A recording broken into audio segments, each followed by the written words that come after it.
आज बेटा हम लीनियर इनइक्वेशन डिस्कस करेंगे। ठीक है, लीनियर इनइक्वेशन इनइक्वेशन से पहले हमने लोअर क्लासेस में जो भी क्लासेस में इक्वेशंस के बारे में पढ़ा है। लीनियर इक्वेशन क्या होती है? स्टेटमेंट ऑफ इक्वालिटी जिसकी हाईएस्ट डिग्री ऑफ एक्सपोनेंट क्या होती है? 1, इसलिए उसको क्या कहते हैं? Linear equation. जैसे for example ax plus B is equal to C. ठीक है, जिसमें लेफ्ट हैंड साइड है, राइट हैंड साइड है और इक्वल टू का साइन है, वो हो गई इक्वेशन।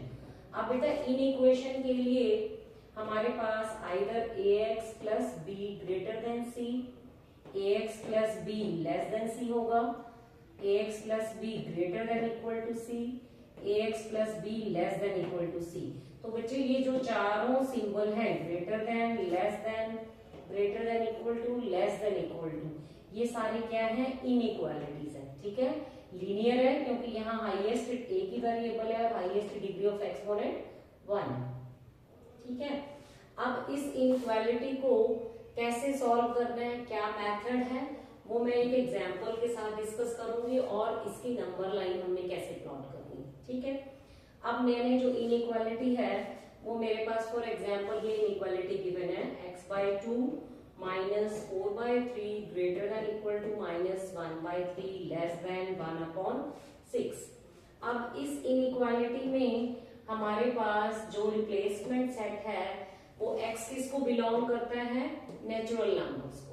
ठीक है, तो अब हमने क्या करना है? इस इनइक्वालिटी को सॉल्व करने के लिए हमने इस इनइक्वेशन को 2 पार्ट्स में डिवाइड करना है।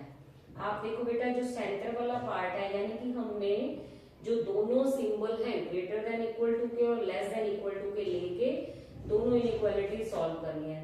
लिखनी कैसे इनइक्वेशन कैसे लिखनी है? हमने ये सेंटर वाले लाइन से, इस सेंटर वाले पार्ट से इनइक्वेशन लिखनी है x/2 माइनस 4/3। पहला सिंबल क्या है? Greater than equal to minus 1/3। ठीक है, अब दूसरे वाले पार्ट में भी हमें ये दूसरा सिंबल भी हमारा आना चाहिए।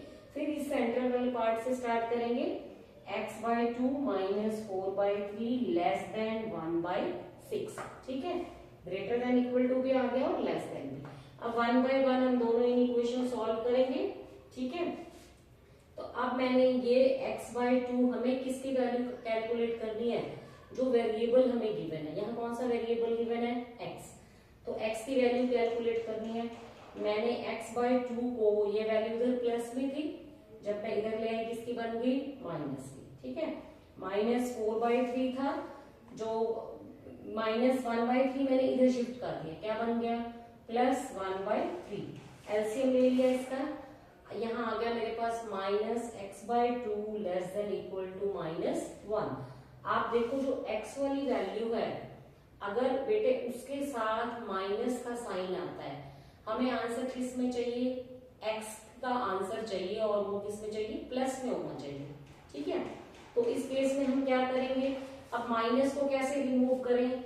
जब तो हम इक्वेशन करते थे दोनों साइड माइनस माइनस कट करते थे ना, यहाँ इनइक्वालिटी में ऐसा नहीं होगा।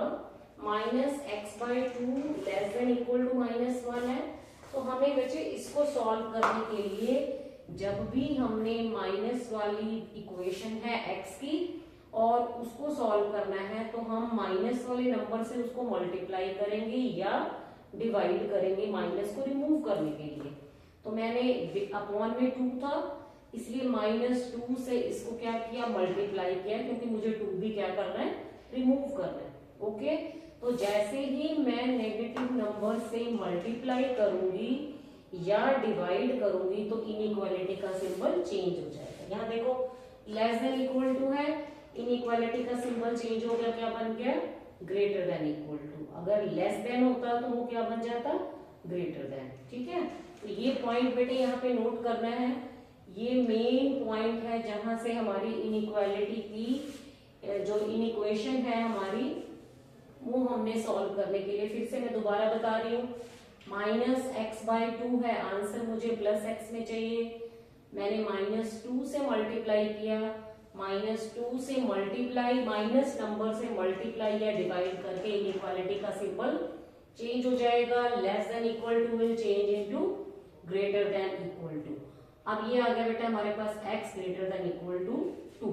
ठीक है, अब मैंने दोनों जो एक इनइक्वालिटी को सॉल्व करके मेरे पास x greater than equal to 2 है, दूसरी इनइक्वालिटी को सॉल्व किया, यहाँ x ऑलरेडी पॉजिटिव है, मल्टीप्लाई तो मैंने यहाँ भी 2 से किया है, पर क्योंकि यहाँ पॉजिटिव नंबर है तो इनइक्वालिटी का साइन चेंज नहीं होगा, ये लेस देन है तो यहाँ पे भी क्या रहेगा, लेस देन। ठीक है, तो x लेस देन 3 आ गया।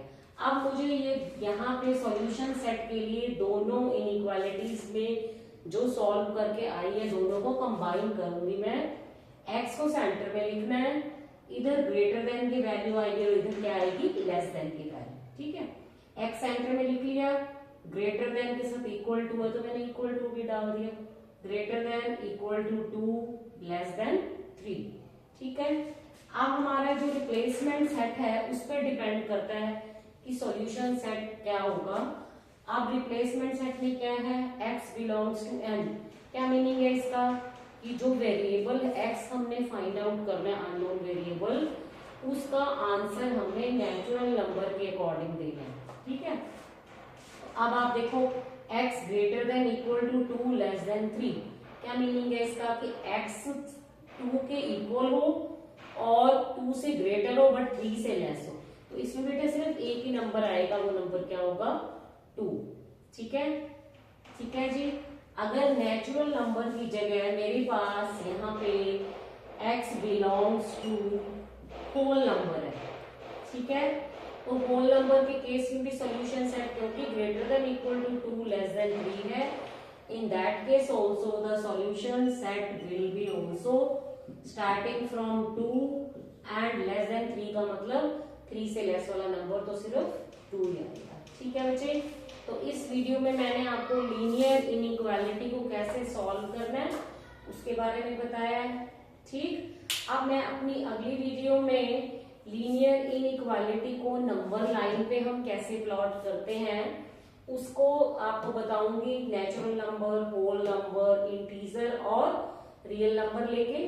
ठीक है, तो अब आप मेरी इस पहले हमने क्या करना है, लीनियर इनइक्वालिटी को सॉल्व करना है, सॉल्व करने के बाद हमने क्या करना है, इसको नंबर लाइन पे प्लॉट करना है। तो इस वीडियो में पहले आप इसका रूप देखिए कैसे सॉल्व करना है, नेक्स्ट वीडियो में मैं इसकी प्लॉटिंग बताऊंगी। आपको मेरा चैनल अच्छा लगा हो तो इसे लाइक और सब्सक्राइब करें। Thank you.